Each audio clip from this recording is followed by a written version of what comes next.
우리에게 주신 하나님의 말씀은 사도행전 10장 34절로부터 43절까지 말씀입니다. 사도행전 10장 34절로부터 43절까지 말씀입니다. 베드로가 입을 열어 말하되 내가 참으로 하나님은 사람의 외모를 보지 아니하시고 각 나라 중 하나님을 경외하며 의를 행하는 사람은 다 받으시는 줄 깨달았도다. 만유의 주 되신 예수 그리스도로 말미암아 화평의 복음을 전하사 이스라엘 자손들에게 보내신 말씀 곧 요한이 그 세례를 반포한 후에 갈릴리에서 시작하여 온 유대에 두루 전파된 그것을 너희도 알거니와 하나님이 나사렛 예수에게 성령과 능력을 기름 붓듯 하셨음에 그가 두루 다니시며 선한 일을 행하시고 마귀에게 눌린 모든 사람을 고치셨으니 이는 하나님이 함께 하셨습니다. 우리는 유대인의 땅과 예루살렘에서 그가 행하신 모든 일의 증인이라. 그들이 나무에 달아 죽였으나 하나님이 사흘 만에 다시 살리사 나타내시되 모든 백성에게 하신 것이 아니요 오직 미리 택하신 증인 곧 죽은 자 가운데서 부활하신 후 그를 모시고 음식을 먹은 우리에게 하신 것이라. 우리에게 명하사 백성에게 전도하되 하나님이 살아있는 자와 죽은 자의 재판장으로 정하신 자가 곧 이 사람인 것을 증언하게 하셨고 그에 대하여 모든 선지자도 증언하되 그를 믿는 사람들이 다 그의 이름을 힘입어 죄 사함을 받는다 하였느니라. 오늘 우리에게 주신 하나님의 말씀입니다. 하나님께서 택하신 사람들을 살펴보면 대부분 재능이 뛰어나거나 비범한 사람들은 아니었습니다. 오히려 연약하고 보잘것없는 사람들을 택하셔서 하나님의 능력을 온전히 드러내셨습니다. 사람은 너나 없이 아무리 아닌 척하고 감추려고 해도 연약하고 부족한 존재들입니다. 자주 넘어지고 무너지고 주저앉고 낙심하는 것이 사람입니다. 따라서 내가 넘어지고 주저앉을 때 일으켜 세워줄 수 있는 존재가 필요합니다. 로마서 8장 26절에서는 이렇게 말씀하고 있습니다. 이와 같이 성령도 우리의 연약함을 도우시나니 우리는 마땅히 기도할 바를 알지 못하나 오직 성령이 말할 수 없는 탄식으로 우리를 위하여 친히 간구하시느니라. 도우신다고 하는 말은 누군가의 손을 붙잡아준다, 번쩍 들어 옮겨준다는 뜻입니다. 성령님께서는 내가 쓰러지고 주저앉을 때 내 손을 붙잡아 주시고 무거운 짐을 지고 힘들어할 때 그 짐을 번쩍 들어서 옮겨 주시는 분이십니다. 성령님은 예수 그리스도의 영, 하나님의 영, 진리의 영이십니다.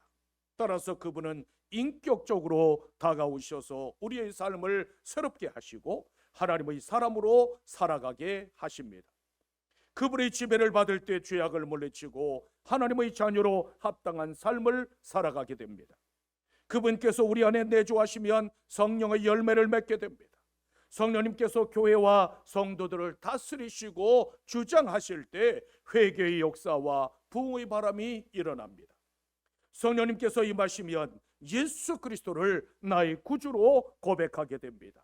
성령님께서 내주하시면 구원의 확신이 분명해지고 하나님의 뜻을 깨닫게 됩니다. 우리 주의 성령 안에 있는 사람은 고난도 실패도 또 다른 어떠한 어려움의 상황도 절대로 두려워하지 않습니다. 아울러 그리스도의 십자가와 부활과 재림의 증인이 되게 합니다. 성령님께서는 지금도 우리를 돕기 위해 우리 안에 거하시는 분이십니다. 그러므로 비록 거칠고 험한 세상을 살아갈지라도 조금도 염려하지 마십시오. 연약함 때문에 낙심하거나 실망하거나 못한다고 생각하지 마십시오. 언제나 성령님의 인도하심을 따라 그리스도의 사람으로 살아가는 여러분들이 되시기를 주님의 이름으로 축원합니다. 그리스도의 사람이 되는 귀신은 과연 무엇일까요? 무슨 큰 능력을 행하면 그리스도의 사람이라고 말할 수 있을까요? 아니면 헌신하고 열심을 내면 그 사람을 가리켜 그리스도의 사람이라고 말할 수 있을까요?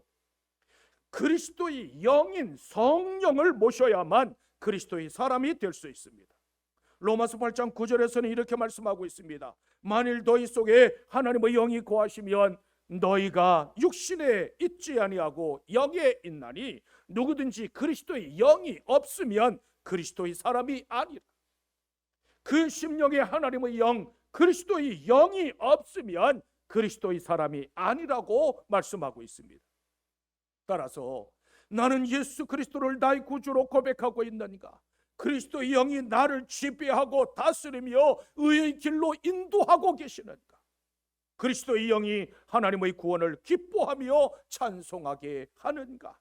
그리스도의 영이 죄와 불의를 미워하고 오직 하나님의 사람으로 살아가게 하는가? 이 질문에 나는 그렇다고 고백할 수 있다면 진정한 그리스도의 사람이요 성령의 사람입니다. 우리가 예수 그리스도를 믿는다는 것은 결국 성령의 사람이 된다는 것과 마찬가지입니다. 우리는 성령을 통해서 예수 그리스도를 봅니다.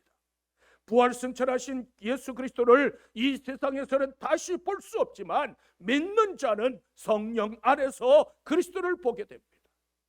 고린도전서 12장 3절에서는 이렇게 말씀하고 있습니다. 성령으로 아니하고는 누구든지 예수를 주시라 할 수 없느니라. 성령으로만 예수 그리스도를 나의 구주로 고백할 수 있다는 말씀입니다. 죄로 말미암아 죽을 수밖에 없는 사람들에게 생명을 얻을 수 있는 길은 오직 하나밖에 없습니다. 그 길은 바로 예수 그리스도를 나의 구세주로 시인하는 단 하나의 길입니다. 누구든지 예수를 구주로 시인하면 죄와 사망의 굴레로부터 벗어날 수 있습니다. 그런데 예수가 나의 구세주라고 고백하는 이 말은 매우 단순한 것 같지만 성령으로 아니하고는 불가능한 고백입니다. 예수님 당시 유대인들은 주님께서 행하시는 수많은 기적들을 자기들이 눈으로 직접 목격했습니다. 죽은 자가 다시 살아나고 귀신 들린 자, 병든 자들이 고침받는 것을 두 눈으로 목격했습니다. 그런가 하면 구약에 예언된 메시아라고 하는 증거를 수도 없이 보았지만 그들은 예수를 구세주로 영접하지 않았습니다. 오히려 배척하고 마침내 십자가에 못 박아 죽였습니다. 왜냐하면 그들 안에는 성령이 없었기 때문입니다. 이처럼 성령으로만 하나님께 나아갈 수 있으며 죄와 사망의 권세에서 벗어날 수 있게 합니다. 그러므로 성령의 역사하심에 감사하며 예배의 자리로 나아갈 수 있는 여러분들이 되시기를 주님의 이름으로 축원합니다.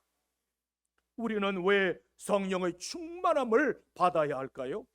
성령으로 충만해야만 그분의 인도하심을 받아 하나님을 기쁘시게 하고 예수 그리스도의 증인으로 살아갈 수 있기 때문입니다. 사도행전 1장 8절에서는 이렇게 말씀하고 있습니다. 오직 성령이 너희에게 임하시면 너희가 권능을 받고 예루살렘과 온 유대와 사마리아와 땅끝까지 이르러 내 증인이 되리라 하시리라. 성령님께서 임하셔야만 변하여 새 사람이 될 수 있고 성령께서 임하셔야만 권능을 받아 예수 그리스도의 증인이 될 수 있다는 말씀입니다. 우리의 힘과 재능으로는 결코 주님의 일을 감당할 수 없습니다. 내 힘과 내 능력으로는 세상과 사단의 권세를 결코 이길 수 없습니다. 제자들은 3년 동안 예수님과 함께 생활하며 직접 하나님의 말씀을 받았습니다. 주님께서 행하시는 수많은 기적들을 목격했지만 그들은 예수 그리스도를 나의 구세주로 고백하지 못했습니다. 또한 자기들이 직접 수많은 능력을 행하기도 했습니다. 그러나 그들은 쉽게 실패하고 넘어지고 두려움과 공포에 떨던 사람들이었습니다. 그런데 성령께서 임하시자 방문을 걷어차고 예루살렘 한복판으로 달려나가 외치기 시작했습니다. 유대로 사마리아로 로마로 달려나가 예수 그리스도의 십자가와 부활의 복음을 목숨을 걸고 선포했습니다. 그들은 주님을 위해서 매를 받고 죄를 위해서 능욕을 당하면서도 오히려 기뻐했을 뿐만 아니라 그들의 생명을 조금도 아끼지 않았습니다. 무엇이 제자들로 하여금 이처럼 능력 있는 사람들로 변화시켰을까요? 성령의 능력, 예수 그리스도 이름의 능력이 그들을 담대한 하나님의 사람이 되게 했습니다. 성령 충만은 담대히 복음을 전파하는 원동력이 되었을 뿐만 아니라 교회를 하나 되게 했습니다.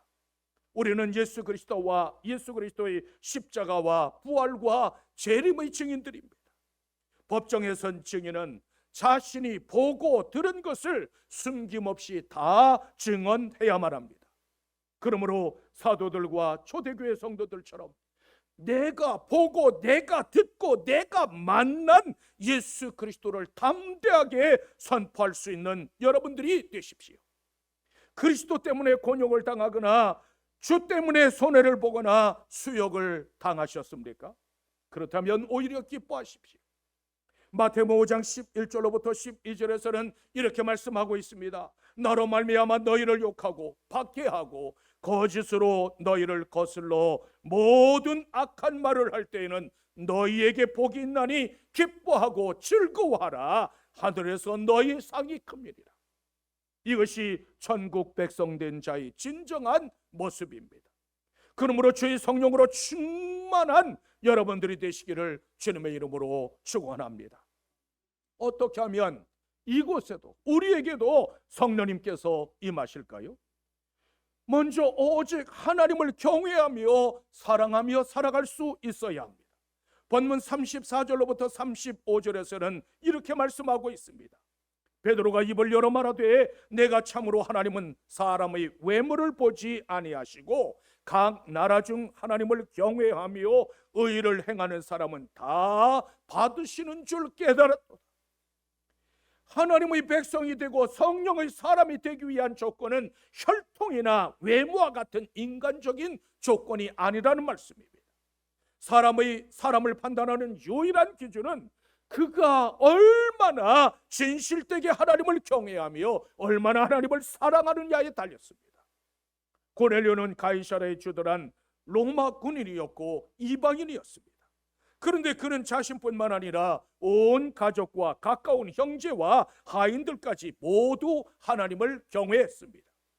당시 유대인들은 이방인들을 사람으로 취급하지 않고 멸시했습니다. 그러므로 이방인의 집에 들어가는 것조차 법으로 금했습니다. 사도행전 10장 28절 이하에서는 이렇게 말씀하고 있습니다. 유대인으로서 이방인과 교제하며 가까이 하는 것이 위법인 줄을 너희도 알거니와 하나님께서 내게 지시하사 아무도 속되다 하거나 깨끗하지 않다 하지 말라 하시기로 부름을 사양하지 아니하고 왔노라. 베드로는 고넬료를 만나서 이방인의 집을 방문하는 것이 위법이라고 말하고 있습니다. 그러나 성령님께서 의심하지 말라, 깨끗하다 부정하다고 말하지 말라고 말씀하시기에 내가 너를 도우러 왔노라. 무슨 일로 나를 불렀느냐고 물었습니다. 이처럼 기독교의 역사는 성령 사역의 역사라고 말할 수 있습니다. 그러므로 우리는 모든 사역을 이루어감에 있어서 철저하게 성령님을 의지해야만 합니다. 성령의 인도하심과 도우심을 힘입어 일할 때에 비로소 성도와 교회는 세상의 빛이 될 수 있습니다. 고넬료는 그동안 자기에게 일어났던 일들을 모두 이야기했습니다. 그리고 이제 우리는 주께서 당신에게 명하신 모든 것을 듣고자 하여 다 하나님 앞에 있나이다라고 고백했습니다. 이처럼 내가 하나님 앞에 있다는 분명한 의식이 있어야만 하나님의 말씀을 하나님의 말씀으로 받게 합니다. 데살로니가 전서 2장 13절에서는 이렇게 말씀하고 있습니다. 이러므로 우리가 하나님께 끊임없이 감사함은 너희가 우리에게 들은 바 하나님의 말씀을 받을 때에 사람의 말로 받지 아니하고 하나님의 말씀으로 받음이니 진실로 그러하도다. 이 말씀이 또한 너희 믿는 자 가운데서 역사하느니라. 데살로니가 교회 성도들은 예수 그리스도의 복음을 받을 때 철학이나 사상으로 받은 것이 아니라 하나님의 말씀으로 여기고 받아들였다는 뜻입니다. 여러분들은 하나님의 말씀을 들을 때 사람의 말로 받습니까? 아니면 하나님의 말씀으로 받으십니까? 사람의 말로 복음을 받는다면 윤리적인 명령이나 강론에 지나지 않을 것입니다. 그러나 하나님의 말씀을 하나님의 말씀으로 받는다면 여러분들의 삶 속에 강력한 회개의 역사와 구원의 역사, 성령의 역사가 일어나게 될 것입니다. 하나님의 말씀은 참으로 살아서 역사하기 때문에 병든 자를 고치고 넘어진 자, 낙심한 자를 일으켜 세우십니다. 아브라함은 믿음의 조상이 될 만한 어떤 특별한 자질을 갖춘 사람은 아니었습니다.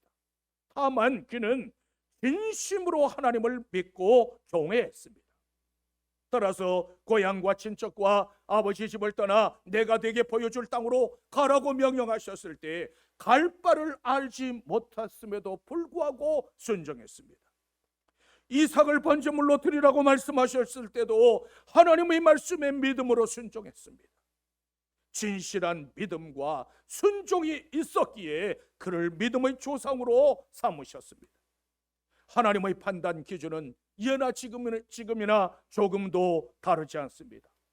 얼마나 하나님을 경외하느냐, 얼마나 하나님을 사랑하느냐에 달렸습니다. 그러므로 마음속 깊은 곳에서 우러나오는 진실한 경외와 사랑으로 성령의 충만함을 덧입는 여러분들이 되시기를 주님의 이름으로 축원합니다.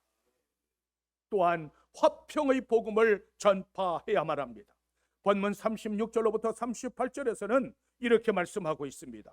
만유의 주 되신 예수 그리스도로 말미암아 화평의 복음을 전하사 이스라엘 자손들에게 보내신 말씀 곧 요한이 그 세례를 반포한 후에 갈릴리에서 시작하여 온 유대에 두루 전파된 그것을 너희도 알거니와 하나님이 나사렛 예수에게 성령의 능력을 기름 붓듯 하셨음에 그가 두루 다니시며 선한 일을 행하시고 마귀에게 눌린 모든 사람을 고치셨으니 이는 하나님이 함께 하셨습니다. 베드로 사도는 먼저 예수 그리스도는 만유의 주가 되신다고 선포했습니다. 예수 그리스도가 유대인뿐만 아니라 이방인의 구주가 된다고 하는 고백입니다. 이어서 그리스도의 복음을 화평의 복음이라고 선포했습니다. 왜 복음을 화평의 복음이라고 했을까요? 복음의 본질은 죄로 말미암아 깨어지고 단절된 관계를 회복시키는 데 있습니다. 따라서 하나님과 사람 사이를 화목하게 하여 진정한 화평을 누릴 수 있도록 만들어주는 것이 바로 예수 그리스도의 복음, 화평의 복음입니다. 우리가 살아가는 이 세상은 왜 분쟁과 시기와 다툼과 미움과 질투가 가득하고 참된 평안을 찾아볼 수 없을까요? 아담과 하와의 범죄로 말미암아 죄가 들어왔고 그 죄악은 사람을 한없이 이기적인 존재로 만들어버렸기 때문입니다. 하나님도 없고 이웃도 없고 오직 나만 존재하기 때문에 다른 사람을 결코 용납하지 못하고 분쟁과 다툼이 떠나지 않습니다. 그 결과 오직 하나님의 맹렬한 진노만이 남았습니다. 그런데 예수 그리스도의 복음은 하나님과 사람과 사람 사이에 화평을 누릴 수 있도록 모든 담을 허물어 주셨습니다. 이처럼 참된 평화는 오직 복음에 의해서만 이루어질 수 있습니다. 올해는 본문을 통해서 매우 중요한 한 가지 교훈을 찾을 수 있습니다. 그것은 내가 어디에 관심을 두느냐에 따라서 그 사람의 인생이 완전히 달라질 수 있다는 사실입니다. 고넬료는 이방인이었지만 하나님을 진실로 경외하였고 구제와 기도에 열심이었던 사람입니다. 그럼에도 불구하고 그의 행위가 구원에 이르게 하지는 못했습니다. 베드로 사도를 통해서 주신 예수 그리스도의 복음을 듣고 믿음으로 구원받을 수 있었습니다. 깨끗이 준비되어 있는 그릇에 음식을 담을 수 있는 것처럼 하나님의 은혜도 준비된 사람들에게 임합니다. 그렇다면 우리는 어디에 관심을 두고 살아야 할까요? 골로새서 3장 1절로부터 2절에서는 이렇게 말씀하고 있습니다. 그러므로 너희가 그리스도와 함께 다시 살리심을 받았으면 위의 것을 찾으라. 거기는 그리스도께서 하나님 우편에 앉아 계시느니라. 위의 것을 생각하고 땅의 것을 생각하지 말라. 예수 그리스도와 함께 다시 살아난 성도는 더 이상 땅에 속한 존재가 아니라 하늘에 속한 존재가 되었다는 말씀입니다. 따라서 이제는 세상의 가치관을 버리고 하나님의 백성답게 하늘의 가치관을 따라서 살아가야만 합니다. 주님께서는 하나님의 나라와 그의 의에 관심을 두고 그것을 추구하는 삶을 살아가라고 말씀하셨습니다. 우리가 구원의 도상에서 뒤를 돌아보면 구원을 완성할 수 없습니다. 롯의 아내는 뒤를 바라보다가 소금 기둥이 되었습니다. 출애굽 1세대들은 애굽의 생선과 오이와 참외와 부추와 파와 마늘의 미련을 두다가 광야에서 모두 죽고 말았습니다. 누가복음 9장 62절에서는 주님께서 친히 이렇게 말씀하고 있습니다. 예수께서 이르시되 손에 쟁기를 잡고 뒤를 돌아보는 자는 하나님의 나라에 합당하지 아니하리라 하시리라. 주님께서는 뒤를 돌아보는 자는 하나님의 나라에 합당하지 않다고 분명하게 말씀하셨습니다. 그렇다면 과연 여러분들은 어디에 관심을 두고 살아가십니까? 그것이 무엇이냐에 따라서 여러분들의 인생을 완전히 달라지게 만들 것입니다.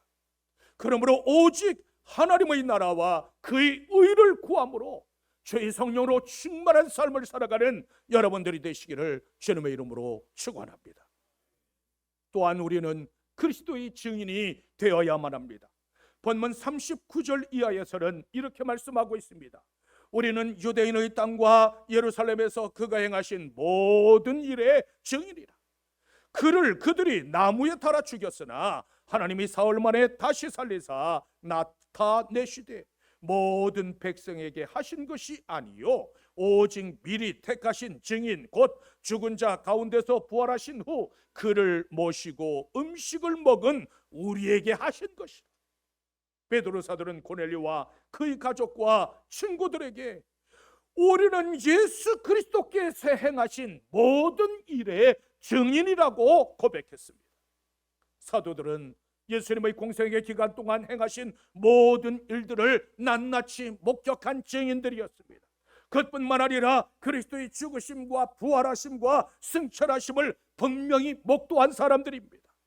따라서 예수 그리스도의 십자가와 부활과 재림의 복음에 그들의 목숨까지 내걸었습니다. 사도들과 초대교회 성도들이 전한 예수 그리스도의 복음, 화평의 복음은 결코 복잡한 것이 아니었습니다. 예수 그리스도께서 우리 죄를 위하여 십자가에 달리셨느니라. 그 예수를 하나님께서 죽은 자 가운데서 사흘 만에 다시 살리셨느니라. 그분은 우리가 보는 앞에서 승천하셨고 약속대로 다시 오시리라. 우리가 예수 그리스도의 십자가와 부활과 재림의 증인이리라. 그러므로 누구든지 주 예수를 믿으라. 그리하면 구원을 받으리라. 주 예수를 믿으라. 그리하면 죄사함을 받으리라. 그분께서 산자와 죽은 자의 심판주로 다시 오시리라. 이 말씀이 선포되어지는 그 고넬료의 가정에 성령께서 강림하셨습니다. 우리는 성령께서 강림하셨던 그 시점에 주목해 볼 필요가 있습니다. 성령께서는 교제를 나눌 때나 어떤 일을 할 때가 아니라 하나님의 말씀이 선포되어질 때 그때 강림하셨습니다. 누가복음 24장 32절에서는 이렇게 말씀하고 있습니다. 그들이 서로 말하되 길에서 우리에게 말씀하시고 우리에게 성경을 풀어주실 때 우리 속에서 마음이 뜨겁지 아니하더라. 하나님의 말씀이 선포되어지는 그 순간은 성령님께서 강림하시는 시간입니다. 하나님의 말씀으로 뜨거워질 때 그때 성령님께서 임하셨고 그리스도의 증인이 될 수 있게 했습니다. 그러므로 어차피 예수 그리스도의 노예가 되려거든 말씀의 노예가 되고 말씀으로 불타오를 수 있는 사람들이 되십시오. 하나님의 말씀을 소홀히 하지 아니하고 마음과 뜻과 정성을 다하여 하나님의 말씀을 들을 때 그때 주의 성령께서 강림하실 것입니다. 그러므로 선포되어지는 하나님의 말씀을 간절한 마음으로 받으십시오. 오직 하나님의 말씀에 사로잡혀 마음이 뜨겁게 타오를 수 있는 여러분들이 되십시오. 반드시 하나님의 말씀을 통해서 성령님의 임재하심을 분명히 경험하게 될 것입니다. 성령님께서 임하자 그곳에 모였던 모든 사람들이 방언을 하고 예언을 하며 하나님을 높이기 시작했습니다. 그 모습을 보고 놀랐다고 성경은 증언하고 있습니다. 오직 진실한 마음과 믿음으로 하나님의 말씀을 받으십시오. 여러분들은 성령 강림을 경험하셨습니까? 나는 예수 그리스도의 증인이라고 담대하게 고백하실 수 있으십니까? 하나님의 말씀을 간절한 마음으로 받고 고백함으로 성령의 충만함을 덧입을 수 있는 여러분들이 되시기를 주님의 이름으로 축원합니다. 예수님께서는 제자들에게 예루살렘을 떠나지 말고 내게 들은 바 아버지의 약속하신 것을 기다리라고 말씀하셨습니다. 아버지께서 약속하신 것은 바로 성령이었습니다. 오순절에 사도들과 120문도들이 모여 아버지의 약속하신 것을 기다리며 힘써 기도하는 그곳에 성령님께서 바람처럼 불처럼 강림하셨습니다. 성령으로 말미암아 각종 은사를 받아서 능력을 행하고 하나님의 영광을 드러냈습니다. 성령 충만을 경험한 그들은 그리스도의 증인이 되었습니다. 그런데 이방인인 고넬료의 가정에도 성령께서 강림하셨습니다. 이 사건은 예수 그리스도 안에서 유대인과 이방인 간의 장벽이 완전하게 허물어졌다는 사실을 보여주는 매우 중요한 역사적인 사건입니다. 하나님께서는 고넬료 가정을 통해서 이방인들에게도 구원의 문을 열어주셨습니다. 하나님의 관심은 고넬료와 그 가정을 통해서 모든 이방인들에게도 예수 그리스도의 복음이 전파되기를 원하셨습니다. 그런데 고넬료 가정에서는 하나님의 말씀이 선포되어지는 그곳에 성령님께서 강림하셨습니다. 이처럼 말씀을 통해 성령께서 임하시고 하나님의 말씀을 통해서 구원의 역사가 오며 하나님의 말씀을 통해서 하나님의 은혜와 축복이 임한다는 사실을 잊지 마십시오. 그러므로 하나님의 말씀을 귀하게 여기고 하나님 말씀을 듣기를 사모하며 말씀 중심으로 살아갈 수 있는 여러분들이 되십시오. 성령의 충만함을 원한다면 하나님의 말씀이 선포되어지는 그 자리에 바로 나도 있어야만 합니다. 하나님의 성령이 임재하는 그 자리에, 기도하는 그 자리에 내가 있어야만 합니다. 그래야만 성령으로 뜨겁게 타오를 수 있습니다. 성령은 죄로 말미암아 황폐해진 우리의 심령에 하나님께서 부어주시는 단비와 같습니다. 단비로 충분히 적셔진 심령은 옥토로 변하여 풍성한 열매를 맺게 됩니다. 성령께서 임하시면 주 안에서 거룩한 꿈을 꾸게 하시고, 성령께서 임하시면 하나님의 나라를 사모하게 하시며, 성령께서 임하시면 그리스도의 증인들이 되게 하십니다. 이 시간 주를 향하여서 간구하십시오. 우리 주의 성령이여 내게도 임하소서. 우리 주의 성령이여 이곳에도 임하소서. 우리 주의 성령이여 내 가정에도, 우리 교회도 임하소서. 주를 향하여서 간구하십시오. 성령님께서 강림하심으로 주의 성령으로 충만할 뿐만 아니라 하나님께서 베풀어 주시는 은혜와 축복 가운데 살아갈 수 있는 여러분들이 되시기를 주님의 이름으로 축원합니다.